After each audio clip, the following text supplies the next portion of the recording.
Here is a box, wound up and ready to play.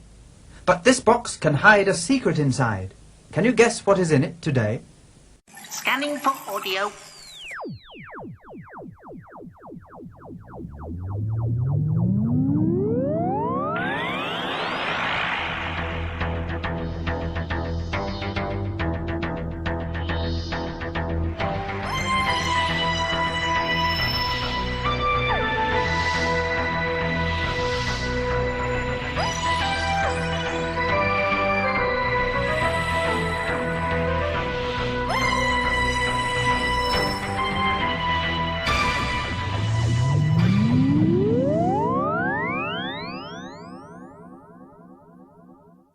Welcome to a Tin Dog podcast.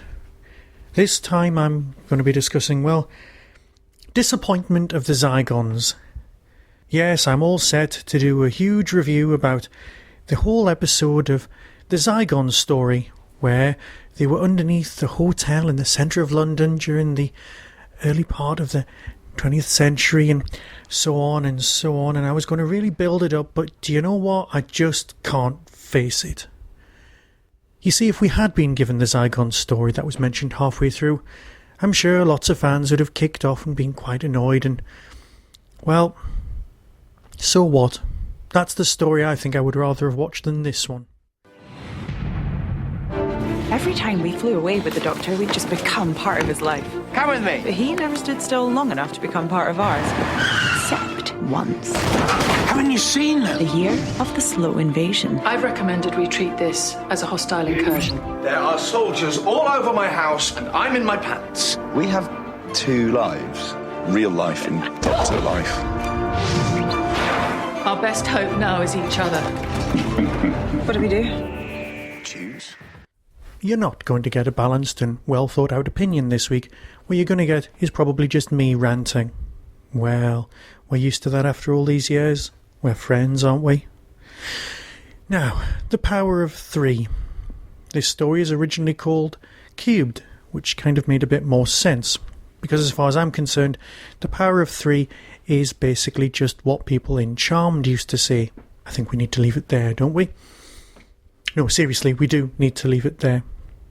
I am one of millions. In places you can't even imagine and forms you would never believe. You will never be safe, and you will never be free!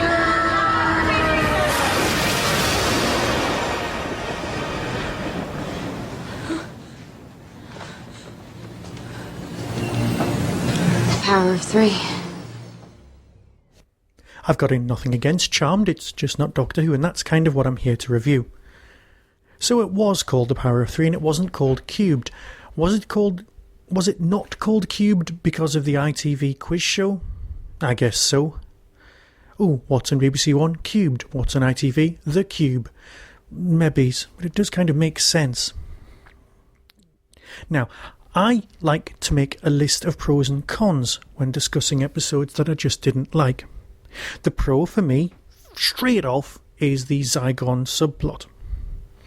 Or sideline. Or mention. That's a pro. The Brigadier's Daughter. Massive pro. It's going to make me go off and watch Downtime and reread Virgin novelisations and go, yes, what a fantastic piece of casting. In some lights she actually looks like she could be Nick Courtney's daughter. Let's not go there. The Redgraves have been acting for a very long time. I think they're into their 5th generation of actors, and they are very, very good. So yeah, we've got a few more cons, got a few more pros. We've got Brian's in this, obviously a pro. We've got Unit, proper unit, no mention of Torchwood, no messing about, secret base, same one as last time. Did look a lot like the one in the basement and Starship UK, but that's fine.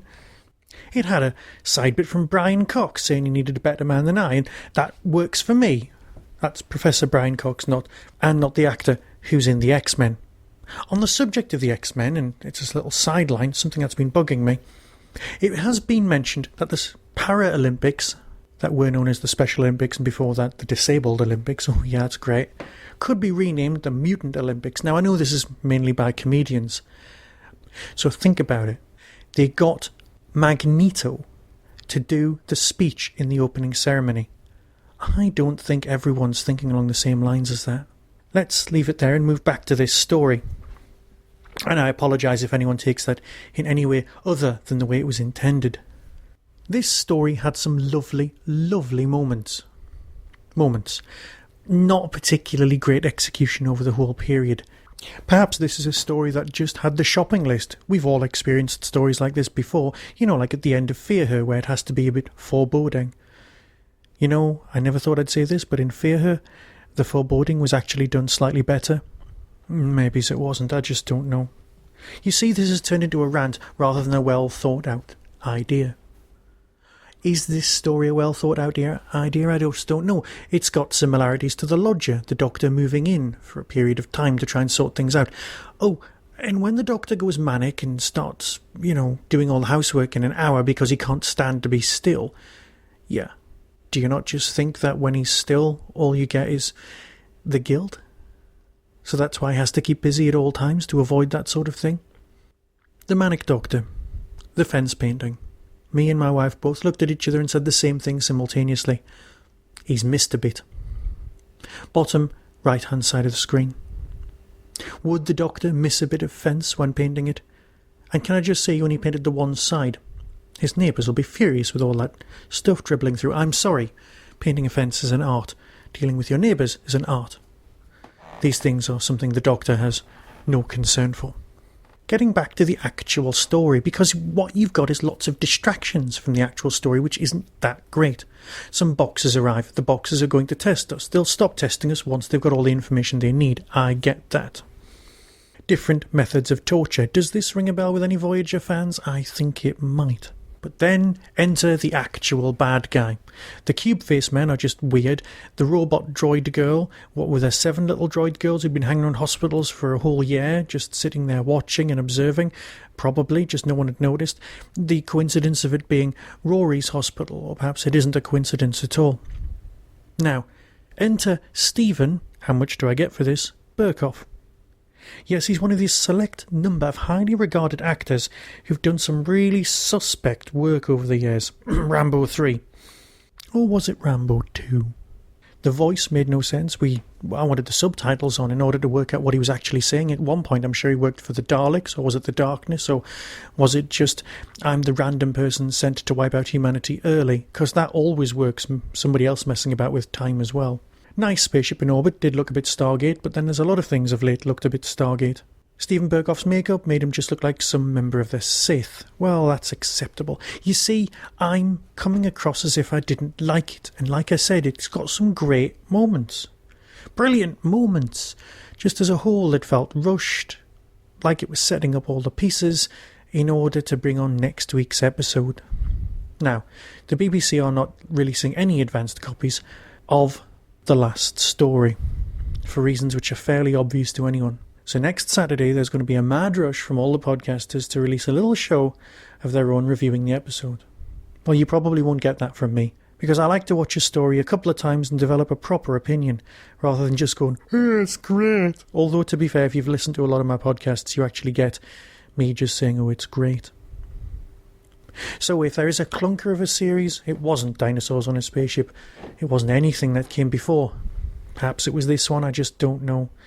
Maybe I'll come to like it in the future. It's not Love and Monsters, it's not Fear Her at all. What it is a perfectly reasonable story, well executed. A retreading of some nice, well thought out ideas. A reintroduction of someone worthy to replace the brig. A nice removal of Torchwood from reality, in order just to help us get on. So yeah, it's not that bad. Just we've been spoilt by some tremendously good episodes and stories.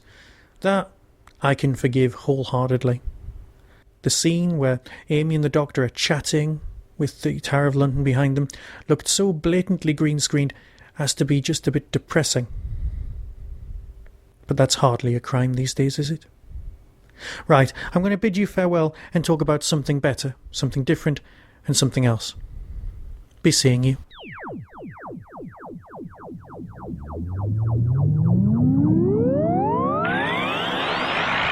You have been listening to the Tin Dog Podcast. Doctor Who and its associated shows are copyright of the BBC.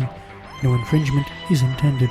To contact the show, email tin-dog whostrology@hotmail.co.uk. To order or simply find out more about the book Whostrology, the Time Traveller's Almanac, visit whostrology.com. The Tin Dot Podcast is a founder member of the Doctor Who Podcast Alliance.